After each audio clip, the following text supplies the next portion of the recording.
ಕರ್ನಾಟಕದಲ್ಲಿ ಮುಂಗಾರು ಆರಂಭವಾದಂತಹ ಹಿನ್ನೆಲೆಯಲ್ಲಿ 2 ವಾರದಿಂದ ರಾಜ್ಯದಲ್ಲಿ ಭಾರೀ ಮಳೆಯಾಗ್ತಾ ಇದೆ.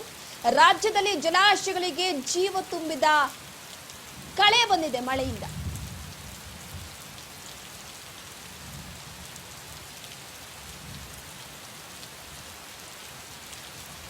ಕೆಆರ್ಎಸ್ ಜಲಾಶಯದ ನೀರಿನ ಪ್ರಮಾಣ ಹೆಚ್ಚಳವಾಗಿದೆ. ಮಳೆಯಿಂದ ರಾಜ್ಯದ ಜಲಾಶಯಗಳಿಗೆ ಜೀವ ತುಂಬಿದ ಕಳೆ ಬಂದಿದೆ. ಉಕ್ಕಿ ಹರಿತಾ ಇವೆ.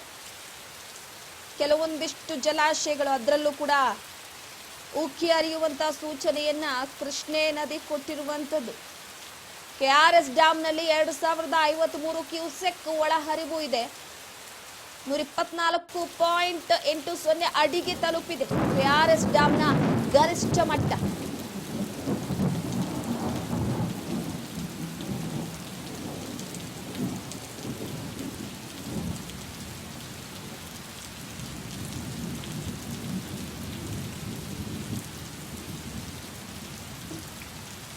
ಸದ್ಯದ ಮಟ್ಟಿಗೆ ಈಗಾಗಲೇ ಕೆಆರ್ಎಸ್ ಡ್ಯಾಂನ ನೀರಿನ ಒಳಹರಿವು ಹಾಗೆ ಗರಿಷ್ಠ ಮಟ್ಟದ ವಿಚಾರಕ್ಕೆ ಸಂಬಂಧಪಟ್ಟಂತೆ, ಯಾಕಂದ್ರೆ ಈಗಾಗಲೇ ಕಬಿನಿ ಜಲಾಶಯದ ಒಳಹರಿವಿನಲ್ಲೂ ಕೂಡ ಏಕಾಏಕಿಯಾಗಿ ಹೆಚ್ಚಳವಾಗಿದೆ.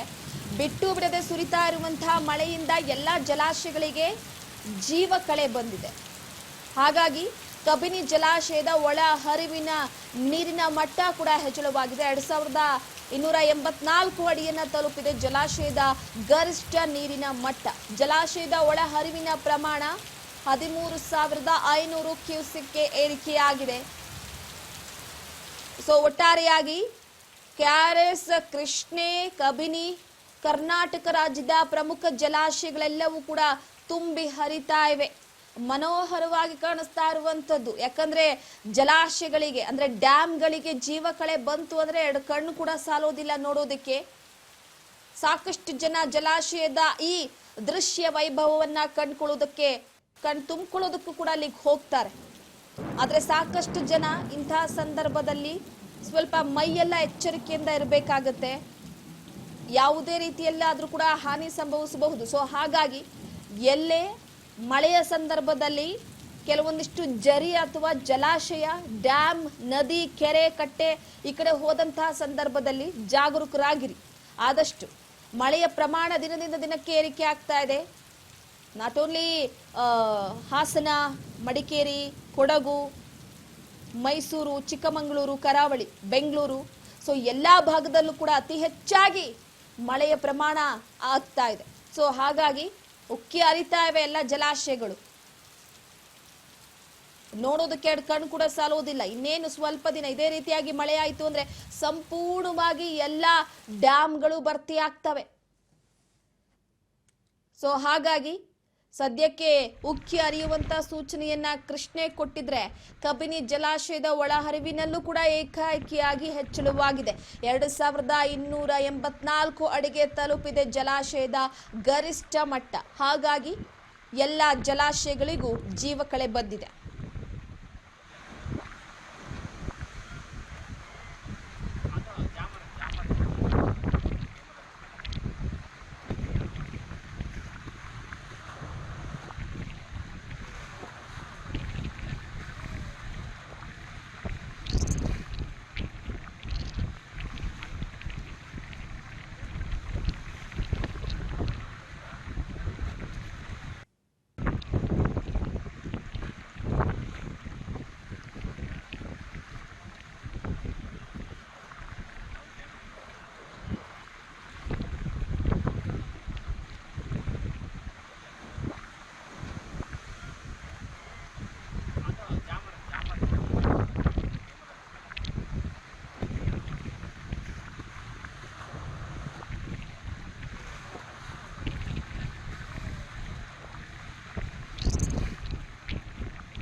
ಮಹಾರಾಷ್ಟ್ರದ ಪಶ್ಚಿಮ ಘಟ್ಟಗಳಲ್ಲಿ ಭಾರಿ ಮಳೆಯಾಗ್ತಾ ಇದೆ. ಧಾರಾಕಾರವಾದಂತಹ ಮಳೆಗೆ ಪಂಚಗಂಗಾ ನದಿ ಒಳಹರಿವು ಕೂಡ ಹೆಚ್ಚಳವಾಗಿರುವಂತದ್ದು. ಪಂಚಗಂಗಾ ನದಿಗೆ ಅಡ್ಡಲಾಗಿ ನಿರ್ಮಿಸಿದಂತಹ ಹಲವು ಬ್ರಿಡ್ಜ್ ಕಮ್ ಬ್ಯಾರೇಜ್ಗಳು ಮುಳುಗಡೆಯಾಗಿವೆ. ಮಹಾರಾಷ್ಟ್ರದ ಪಶ್ಚಿಮ ಘಟ್ಟಗಳಲ್ಲಿ ಅತಿ ಹೆಚ್ಚಾಗಿ ಮಳೆಯಾಗಿರುವಂತದ್ದು.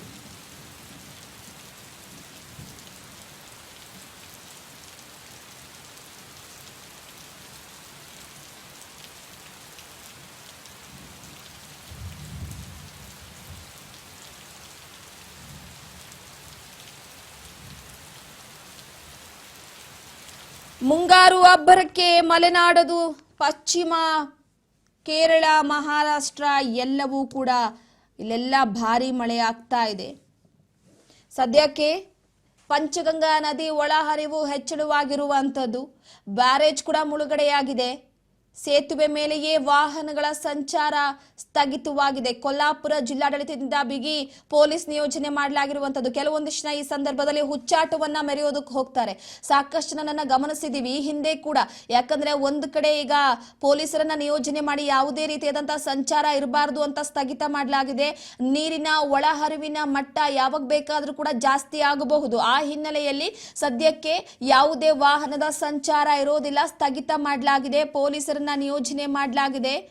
ಮುಂಗಾರು ಈಗಾಗಲೇ ಭಾರತವನ್ನ ಪ್ರವೇಶ ಮಾಡ್ತಾ ಇದ್ದಂತೆ ತನ್ನ ಪ್ರಭಾವವನ್ನ ಬೀರೋದಕ್ಕೆ ಆರಂಭಿಸಿದೆ. ಭಾರತದ ಪಶ್ಚಿಮ ಕರಾವಳಿ ಮಳೆಯಿಂದಾಗಿ ಅಂದ್ರೆ ಮಲೆನಾಡಾಗಿ ಪರಿವರ್ತನೆ ಆಗಿದೆ. ಎಡಬಿಡದೆ ಸುರಿತಾ ಇರುವಂತಹ ಭಾರಿ ಮಳೆಗೆ ಕೇರಳ, ಕರ್ನಾಟಕ, ಗೋವಾ, ಮಹಾರಾಷ್ಟ್ರ, ಪಶ್ಚಿಮ ಜಿಲ್ಲೆಗಳಲ್ಲಿ ಜನಜೀವನ ಒಂದು ರೀತಿ ಅಸ್ತವ್ಯಸ್ತವಾಗಿರುವಂಥದ್ದು. ಸೊ ಗಮನಿಸ್ತಾ ಇದ್ದೀರಾ, ಎಲ್ಲ ಸೇತುವೆಗಳು ಕೂಡ ಮುಳುಗಡೆ ಆಗಿರುವಂಥದ್ದು. ಅದರ ಜೊತೆಗೆ ಮಹಾರಾಷ್ಟ್ರದಲ್ಲೂ ಮುಂಗಾರು ಪ್ರವೇಶ ಆರಂಭ ಆಗಿದೆ.